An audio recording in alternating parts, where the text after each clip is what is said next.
with you. His name is Guilherme, and he is helping to do the recording and to start to get organized for the making of the documentary film that we're involved with. And that's why we wanted to talk with you. Okay, super. And I had mentioned the title of the film is called Biodome, the 5D living matrix. Uh-huh. And it's a film that's the unifying field for science and spirituality. Uh-huh, great.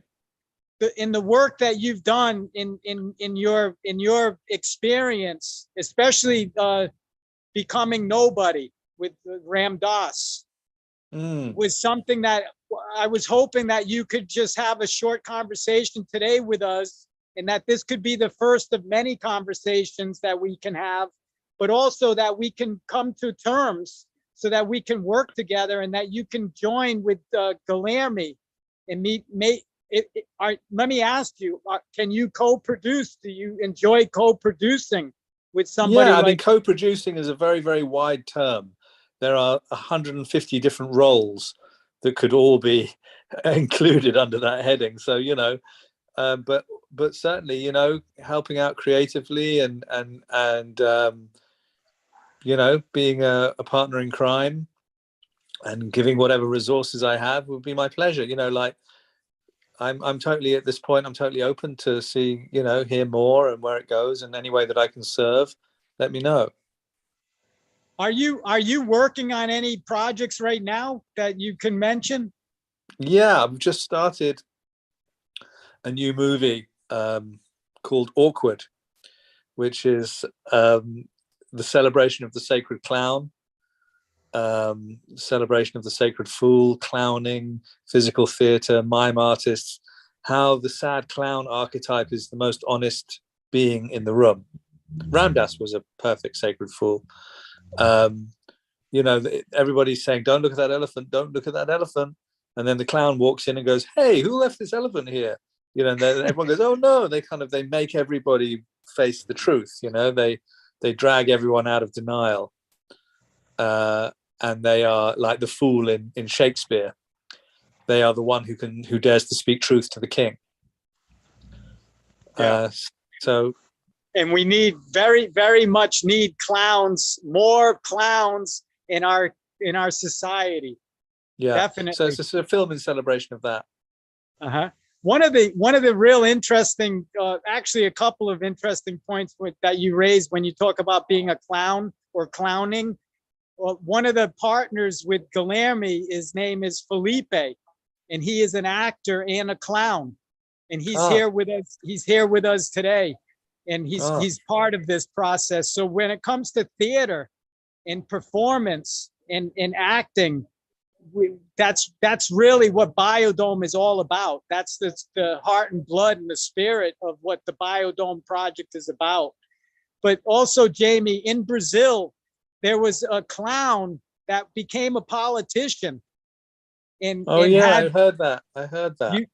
Did you hear that story? I won't re-mention it, but the clown, of all of the people that got the most votes ever for any political party, the clown got more votes than anybody.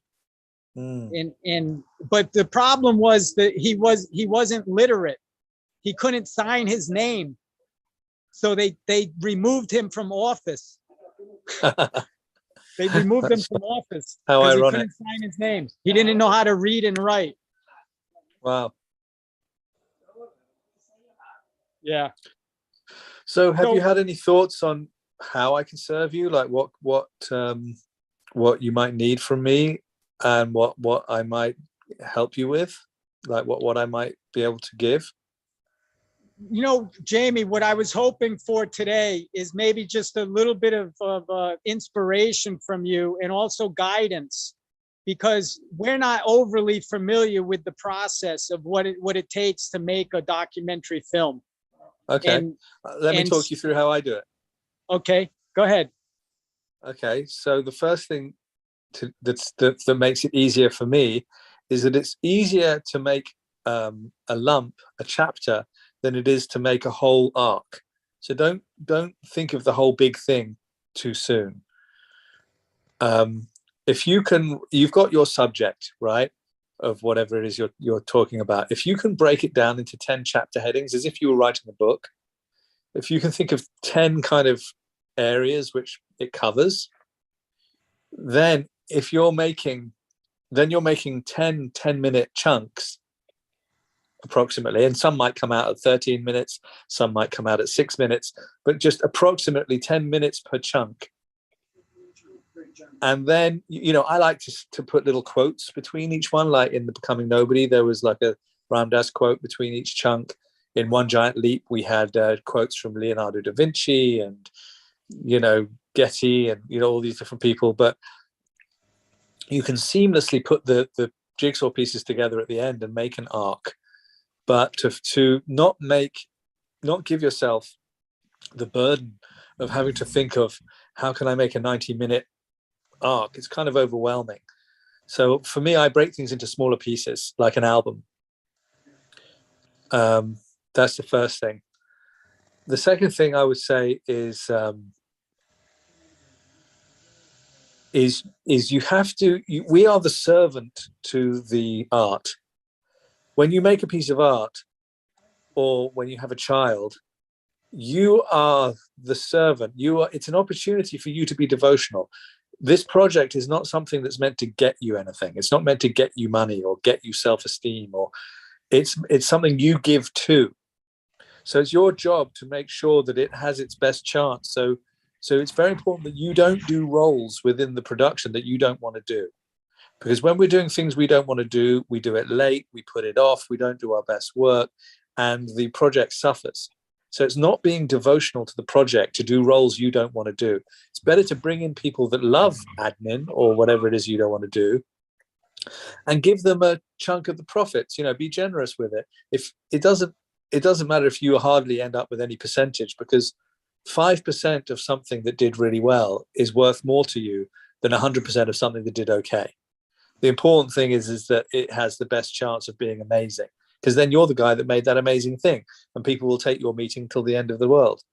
So don't be afraid to give away percentages of revenue, not percentages of power. That's the next thing, but percentages of revenue, so that people can feel personally involved and valued. But don't mistake doing that for making it democratic. So there's a very great art is collaborative, but it's not democratic. And don't mix the two things up. Don't be so humble that you've got a problem with being the leader. Allow people to come and serve your vision and have the last word. It's okay. It doesn't mean you're a megalomaniac. And give other people decision-making power in other areas. Your line producer has decision-making power in the more organizational stuff, and the musical director has more decision-making power in the scoring and the music of the movie. Give other people decision-making power, but don't try and make the whole thing a fucking democracy, whatever you do. You make things a democracy, you get a watered-down version of something that nobody quite likes. It's better just to have your vision and really stick to your vision, and don't feel like you're being a megalomaniac just because other people are serving your vision. It's fine. But the devotional thing is really the most important thing. It's not there to be saddled like a donkey to carry your self-esteem issues up the hill. Your project is something you are devotional to, like the children. And you have to allow the project. Sometimes you think you have your idea about what the project is about, but sometimes it's going to change its mind. And you have to, just like when you're bringing up your kids, if they suddenly decide that, they're gay or whatever, you got to go with that. You know what I mean? Well, I didn't want to have a gay child. Sorry. That's how it fucking is, And it's the same thing with your film. It might turn left and suddenly not be the film you thought it was. And that's, you got to make your peace with that. So you have a very clear vision, but it's a flexible vision. It's a kind of interesting sort of paradox, but you have to work with it. You have a very clear vision, but it's a clear vision that could turn into a better clear vision at any moment. And one way that you can discover that, I imagine in your film there's going to be a certain amount of interviews. There's going to be a certain amount of interviews in your film? Yes, yes, there Right. are. In fact, this is one of them with you. This is an So interview. what I would suggest is when you've shot your interview, when you're watching it back in the edit suite, watch it with the sound off and just see the bits where the eyes come alive and keep those bits. Because what people want is aliveness. They don't give a fuck about your biodome, whatever your film. They don't care about that. They don't care about Ramdas. They don't care about One Giant Leap. What they care about is aliveness. When somebody isn't putting their kids to bed or working or sobbing and they're having their little bit of entertainment time, they don't want some worthy thing. They want aliveness. They want to be entertained. They want something which makes them come alive. So one of the ways to work with that is when you're editing the video of the interview, you watch it through first with the sound off, and you just cut in the bits where it looks like they came alive, the eyes came alive. Then you watch it back with the sound on. You'll find out what your movie's about. Wow, that's powerful. That's powerful. You're here to serve the aliveness. You think it's about Biodome 5, whatever you've called it. It might be. Or it might be that that's a springboard to a deeper message that you are serving God for, that you didn't even realize you were the servant for. You're going to realize in lots of different ways how you're the servant. If you're the leader of the project, that means you're the biggest servant in the room. Did you ever see the book Journey to the East by Herman Hesse? No, I didn't. I'm sorry. So these groups go off. They go off in this like pilgrimage. This group of 6 people through the mountain. Blah blah blah. They have this servant called Leo, who always knows where the right tool is in the right bag. He's like the most amazing servant, and he for everybody. He always kind of saves them with the right tool or the right word or the right. He's always there at the right time, and you discover right at the end of the book. It's a very short book. You discover at the end of the book that they were part of this kind of order, spiritual order, going on this quest. You discover at the end of the book that Leo, the servant, was actually the head of the whole order. Right. Yes. So, you are a servant to the project and you're a servant to everybody else who's in the project. And when you really look at it that way, then you can allow all of it to serve you with a clear conscience. And that's a good thing to have, is a clear conscience. Yeah, and trust your taste. There's a reason that you have the taste that you have. Mm-hmm. So trust your taste. If you're watching it and you're going, you're feeling a no inside, it's a no. You have to have the courage of your convictions. If you're going to be the producer director, the reason why the producer director is that you've got the balls to say yes and no.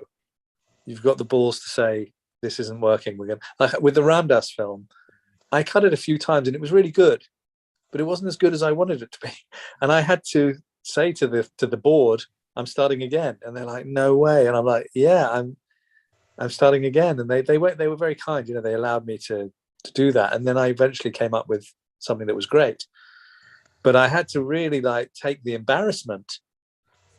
I had to look kind of a bit stupid, almost unprofessional, to say, actually, we really need to start again. You have to be okay looking stupid. Yeah. Do you normally come in as the producing director, or? I don't come in, I instigate the project. I've never done a project that I didn't start. Okay. So I have the idea for the project, and then somebody gives me the funds to do it, and then I do it. Right. And I produce and direct every project. In saying that, how is this something that works for you? I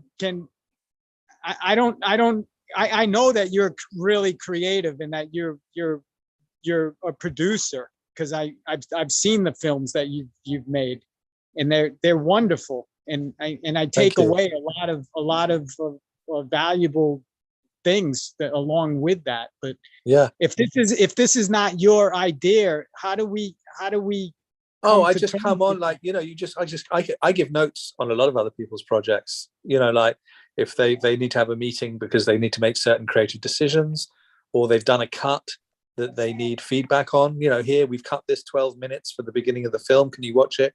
And I give them very, very unvarnished feedback. I think the way I can be useful to you in that way is I'm not very varnished. I think the best kind of feedback is unvarnished. You know, I'm not tiptoeing around trying to make you feel good about your film. You know, I'm just going to be really, really, really clear about what works and what doesn't work, and it'll only be my taste. You know, you don't have to take it on, but I think being unvarnished is the biggest gift you can give someone with creative feedback. So you come in as like a consultant. Sure, if that's what you want. Right. Right now, what I'm really trying to find is a producer, and Guilherme has experience, but not anywhere near the experience that you have. So, well, there's different kinds of producer. I mean, the most important role for the producer with a big P, because there's producing as in you make all the calls, you hire all the people, you fucking get it all done. But the most important producer at the beginning is the executive producer, which is the person who gets you the budget, gets somebody to say, here's $100,000. You know, that's the first producer you want. And I've never been that guy, you know, in the sense that I have always been that guy, but it's always been accidental. Every single time I've got the money for one of my projects, I was in a meeting for something else. And this conversation went left, and then God used it to give me the money. But I didn't go into the meeting intending to get that money. Every single time I've got a big budget for a project, I was intending to do something totally different. So the money has always just landed in, you know, apart from the Ram Dass film where I just rang them up and I said, look, please let me make this film. And they said, sure. It was a very inexpensive film. But yeah, I've usually, the money and the funds and the, what should we say, the support for the films has always unexpectedly arrived. So the next thing I will say about that actually is, you know, digital cameras are very inexpensive. People saying yes to doing an interview doesn't cost you anything. Going out and shooting some beautiful visuals that you feel go with your idea doesn't cost you anything. You can actually make a lot of this film before you've got any money at all. And actually, what I would suggest, and what I've always done with my projects, which I think is good, is practical magic. It's a form of magic. Is you act as if you've already got the money. You make the film as if you're already funded. Now, there'll be certain things you can't do yet, of course. You know, you can't suddenly fly all over the world, and, you know, there are limitations. But it's very magical to step into the reality that you are already making this film. There's a very, very big difference in the magic of saying, I'm going to make this film, than saying, I'm making this film. The universe takes that very, very seriously. I agree. And I agree. You be the guy who's making the film. The universe will support you being the guy making the film. If you be the guy who's going to make the film, then the universe isn't that interested because it's not happening now. The universe doesn't deal with the future. The universal powers of abundance are only dealing with this moment. So you be the guy who's making the film staunchly.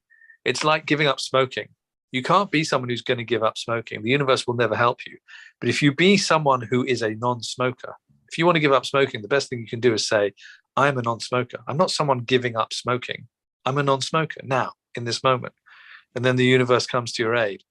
So that's the practical magic of actually, you can make an awful lot of your film and get a lot of it done. And then you've got things to show people. It's one thing telling me about your film. It's quite another thing showing me 12 minutes that looks really good. And 12 minutes where you've got 3 different people in interview clips being radiating aliveness. And I get an idea of the flavor and the aliveness of your film. People are going to be a lot quicker to support you than you just giving them the verbal pitch. Yes. And that's what this weekend is all about. And this is the second interview that we've had. We just started only a couple of hours ago, and we're going to continue throughout the rest of the all day tomorrow on Saturday and half a day on Sunday. And we're hoping to basically make like a trailer, like you said, a 10 or 12 minute production. And the great thing about that trailer is you can beg, borrow, and steal footage that isn't yours, because you're not releasing it publicly and making any money from it. So you can steal images from Top Gun if you want. You know, it doesn't matter. It's only a demo. So you've got totally free reign to beg, borrow, and steal anything, as long as you make it look good. And then in the final thing, you have to remove it because there's no way you'll be able to afford to license that piece of footage. But when you're in demo stage, steal everything. Yes. How important is the musical piece now with the advent of all of these new tools that you can basically rent music? Do you think you need to have custom pieces in movies, or whatever works? Just whatever works. If you find some track you like that already exists, use that. And it's really, really fun to make original music, but it's a luxury, especially for a documentary. For a documentary to have an original score, you better find some musicians that love you and want to do it, because you do not have an extra 40 grand to have string sections, and but if you've got some local musicians who love it and want to do it and want to be part of it and are willing to do it for the glory, yes, original music is great. But I don't think it matters. Whatever works. Yeah. One of the things that we're trying to do with this whole process is not just make the movie, but make a legacy, in the sense that we want to have a full theater as part of what is the end result of the movie, is to have live presence 24/7. To have a theater, a performing arts center, and teach acting and teach how to be a clown. So what you're saying, that you want the film to make profits so that money can be invested into a 24/7 venue? No, it's not about the profit. It's not about the money. It's about the education. It's about the content of the film. How is that funded? How does the movie help that? I don't understand the link. The movie will help people to become investors. Yes, there is a funding mechanism. People will. So the movie communicates something, and then you take the movie and you use that communication to stir up an idea of the club that the movie represents has its own venue where people are doing more ongoing developmental and evolutionary stuff. Yes, we want to have a full studio. We want to be able to teach people the art of filmmaking, for example, as like a workshop. Yeah, and we want to put on like these monthly different venues and activities. So it's not just about making one film.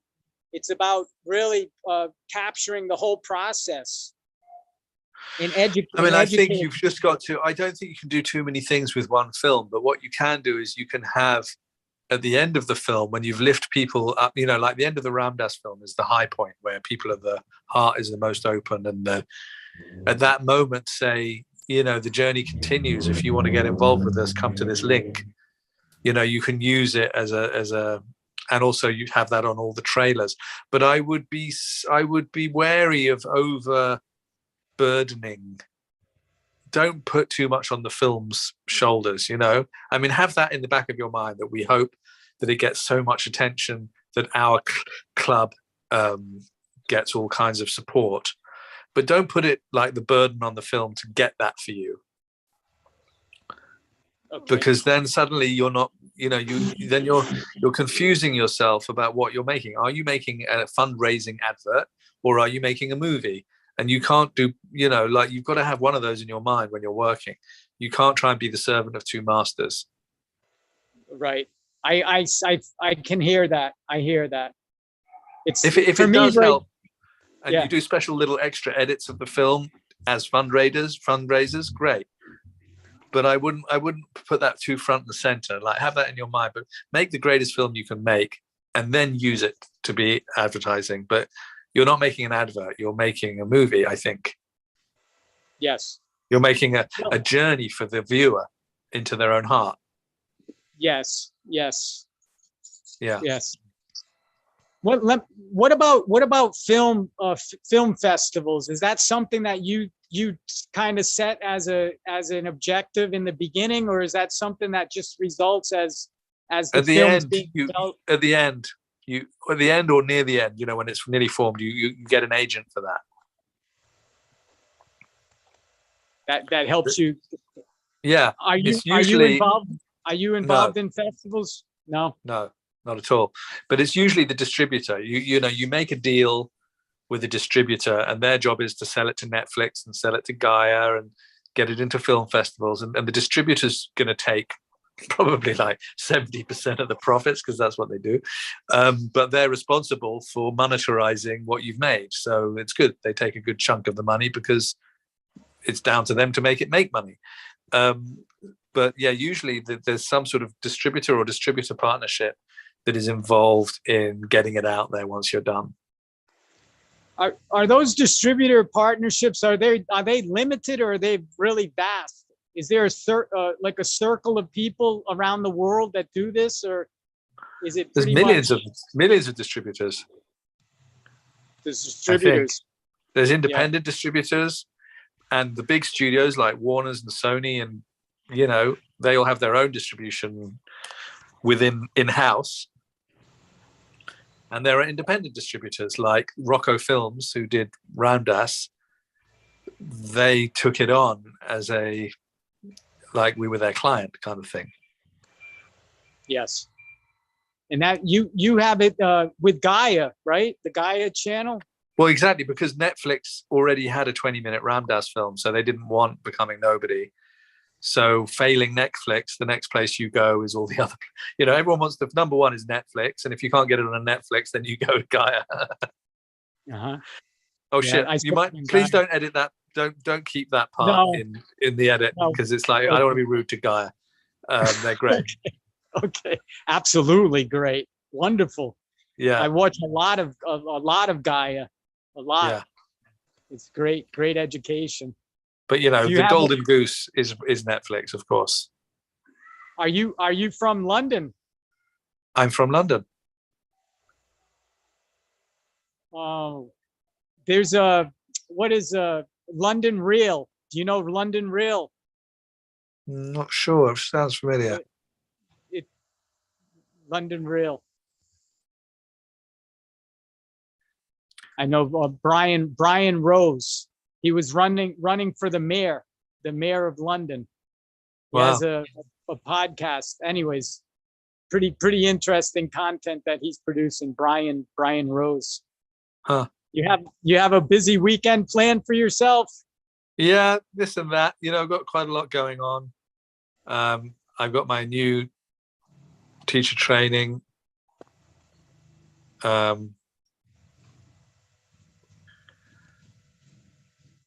And I've got guests and kids, and it's all going on.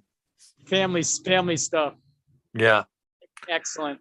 Should we leave it there? I feel like we've got to a good place with conversation number one. Let's pause here and digest, and then do level two. When you're at the next stage of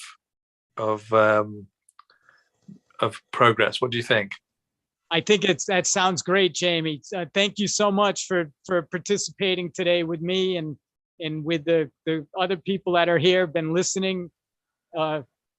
At some point, we'll be putting together some more information. That way you can see something, like you said, it's easier for you to see it and feel it than to try to get some or we have an album that we used a lot in the Becoming Nobody movie called Internal Music for Dissolving. It's on Sounds True, and it's also on my website, jamiecato.com. Feel free to, in the early stages, the music really works filmically. So if you want to use some of those tracks in your early demos, feel free to beg, borrow, and steal them. Excellent. Thank you so much for that present. Cool. Hey, Jay, I look forward to chatting to you all soon, guys. Thank you very much. If you want to use that track for another movies, can I ask you, like we do another documentary, another Yeah, just ask me. We're usually very open about it. Oh, pretty good. Thank you very much for that. Love you, dude. Have a good one. See ya. Thanks, guys. Bye. Ciao.